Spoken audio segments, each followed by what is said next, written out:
போனால் இவங்களுடைய நோக்கமெல்லாம் என்னன்னு கேட்டால் கண்ணை மூடிக்கிட்டு மதுஹபில் தப்பாக இருந்தாலும் பின்பற்றுவதானே தவிர குர்ஆன் ஹதீஸுக்கு மரியாதை கொடுப்பதெல்லாம் கிடையாது.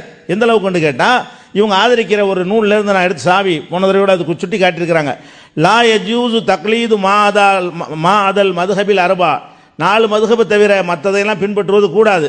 உளவு வாஃபக்க கௌல சஹாபத்தி, சஹாபாக்களுடைய சொல்லுக்கு ஒத்து இருந்தாலும் சரியே, ஒல் ஹதீஸ சஹீஹான ஹதீஸுக்கு ஒத்து இருந்தாலும் சரியே, உள் ஆயத்துக்கு ஒத்து இருந்தாலும் சரி, மதுஹபில் இல்லாட்டி ஏற்றுக்கிறாத.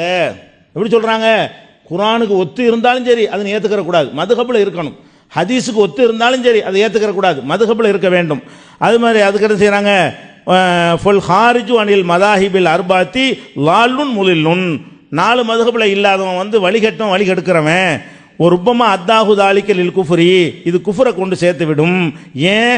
அன்னல் அஹ்தபி லவாஹிரல் கிதாபி ஒ சுன்னா, குர்ஆன் ஹதீஸை நேரடியான அர்த்தத்தில் புரிந்து கொள்வது மின் உசூலில் குஃபுரி, குஃபுருடைய அடிப்படை அதுதான். குர்ஆன் ஹதீஸ் சொல்ற நேரடியாக புரிஞ்சுக்கிட்டோம்ல, அதுக்கு அடிப்படை என்ன?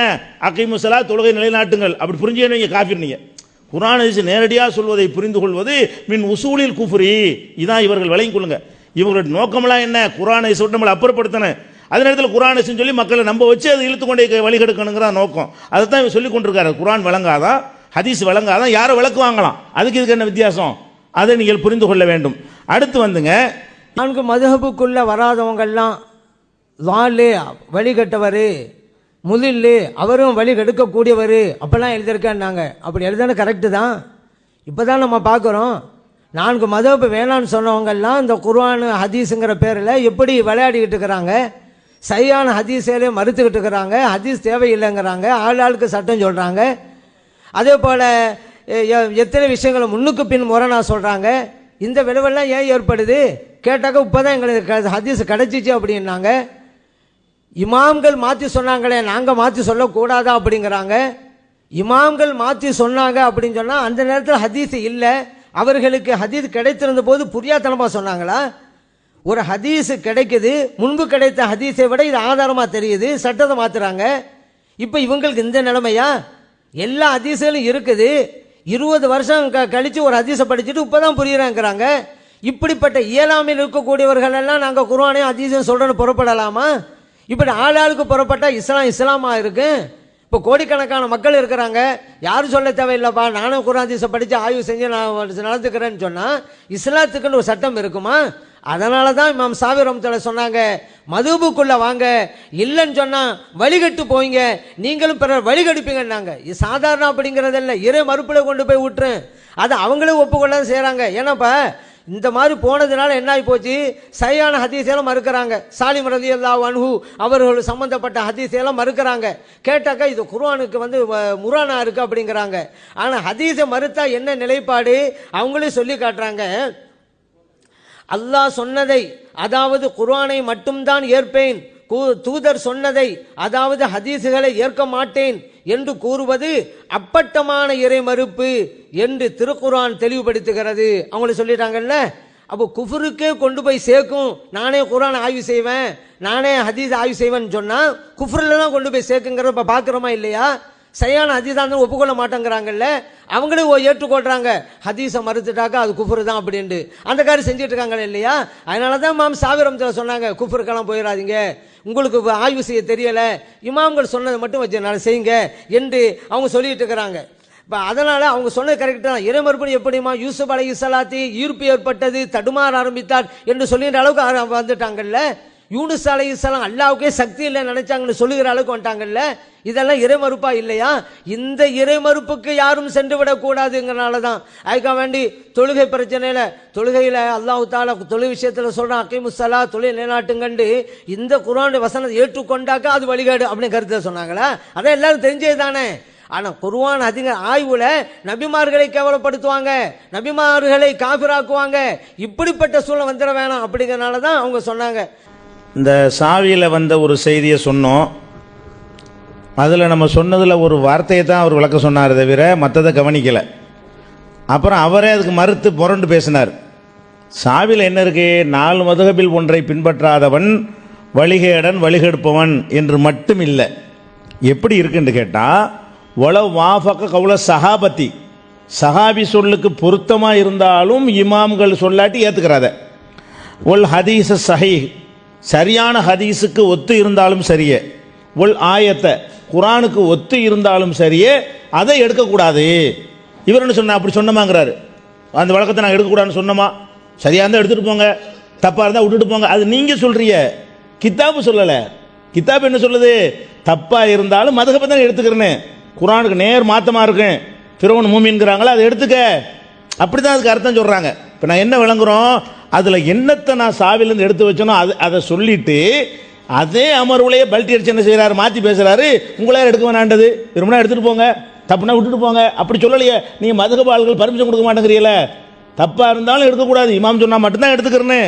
இன்னும் சொல்லப்போனா அன்னல் அஹ்தபில் அவாஹிரில் கிதாபி ஒசுன்னா மின் உசூலில் குஃப்ரி, குர்ஆனுடைய நேரடியான அர்த்தத்தை எடுப்பது குஃப்ரு, குஃப்ருடைய அடிப்படை அங்கே தான் உண்டாகுதுங்கிறீங்க. அப்போ சாவில் அப்படியே மதுஹபில் உள்ளதுக்கு மாற்றமாக ஹதீஸில் இருந்தால் ஹதீஸை எடுத்துக்கணும் இருக்குதா, எடுக்கக்கூடாதுன்னு இருக்குதா? மதுஹபுக்கு மாற்றமாகவும் குரானில் இருக்கும். நீ குரான் எடுக்கக்கூடாது, மதுஹப் எடுத்துக்க. மதுஹப் மாற்றமாக ஹதீஸில் இருக்கும், நீ ஹதீஸ் எடுக்கக்கூடாது, மதுஹப் எடுத்துக்க. அப்போ குரான் அடிப்படையில் விளக்கம் சொன்னார்களா இமாம்கள்? இமாம்கள் குரான் ஹதீஸுக்கு எதிராகத்தான் விளக்கம் சொன்னார்கள் என்று சொல்லி தெளிவாக சாவிங்கிறவர் இணைஞ்சிட்டாரு, விளக்கம் கொடுத்துருக்கிறாரு. அவரும் அதுக்கு மறுப்பாகவும் பேசிட்டார். அந்த கிளிப்பில் பார்த்தீங்கன்னா சாவியில் சொன்னதையே மதுஹபை பின்பற்றாட்டி வழிகேடுன்னு சொன்னார். ஆனால் உங்களே யார் தடுத்தா? நல்லதை எடுத்துக்கணும், கெடுத்த விட்டு போங்க. அப்படி தான் நாங்கள் சொல்கிறோம். எப்போ சொன்னோம்? இப்போ தான் சொன்னீங்க சாவியில். எப்போ சொன்னோன்னு கேட்குறாரு. கொஞ்சம் இடத்துக்கு மாற்றி காட்டியிருக்கிறேன், எப்போ சொன்னோன்னு கேட்குறாரு.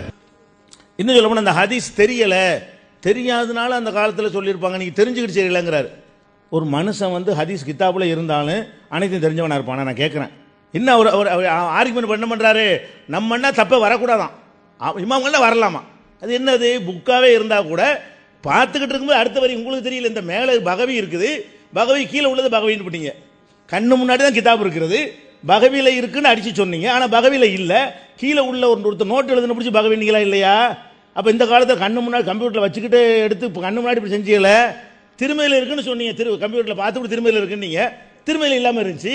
அப்போ இந்த காலத்தில் இருந்துக்கும் தப்பு செய்யலாமா? இருக்கும்போது தான் நீங்கள் சொல்கிறீங்க, இல்லாத ஒன்று இருக்குன்னு சொன்னீங்க. அப்போ புக்காக இருந்தாலும் தப்பு வரலாம், புக்கு இல்லாட்டாலும் தப்பு வரலாம். புக்கு இல்லாட்டி இப்போ நிறைய தப்பு வரலான்னு சொல்லுங்கள். புக்கை கையில் வச்சுருந்தா கூட ஒரு வரியை விட்டுட்டு ஒரு வரியை பாய்ச்சிட்டு போயிடுவோம், வழங்குதா? கண்டுக்கிற மாட்டோம். மனிதன்ட தப்பு தான் இருக்கும், வழங்குதா? அவங்களுக்கு அந்த ரைட் இருந்தால் எங்களுக்கு அந்த ரைட் இல்லைங்கிறீங்க. இதெல்லாம் ஒரு வாதமா? அப்போ இதெல்லாம் தப்பான. இந்த சபையில் எத்தனை தடவை நீங்கள் மாற்றி மாற்றி பேசுனீங்க, கித்தாப்பில் இருக்கிற மருத்துவம் பேசுனீங்க. அது நீங்கள் என்ன செய்யணும்? ஒத்துல வச்சுக்கிற வேண்டும். அன்பிற்குரிய சகோதரர்களே, இந்த சாவியில் ஒரு செய்தியை சொன்னோம். அதில் நம்ம சொன்னதில் ஒரு வார்த்தையை தான் அவர் விளக்க சொன்னார், தவிர மற்றதை கவனிக்கலை. அப்புறம் அவரே அதுக்கு மறுத்து புரண்டு பேசினார். சாவியில் என்ன இருக்கு? 4 மதுஹபில் ஒன்றை பின்பற்றாதவன் வழிகேடன், வழிகெடுப்பவன் என்று மட்டும் இல்லை. எப்படி இருக்குன்னு கேட்டால், ஒளவ் வாஃபக கவுல சஹாபத்தி, சஹாபி சொல்லுக்கு பொருத்தமாக இருந்தாலும் இமாம்கள் சொல்லாட்டி ஏற்றுக்கிறாத.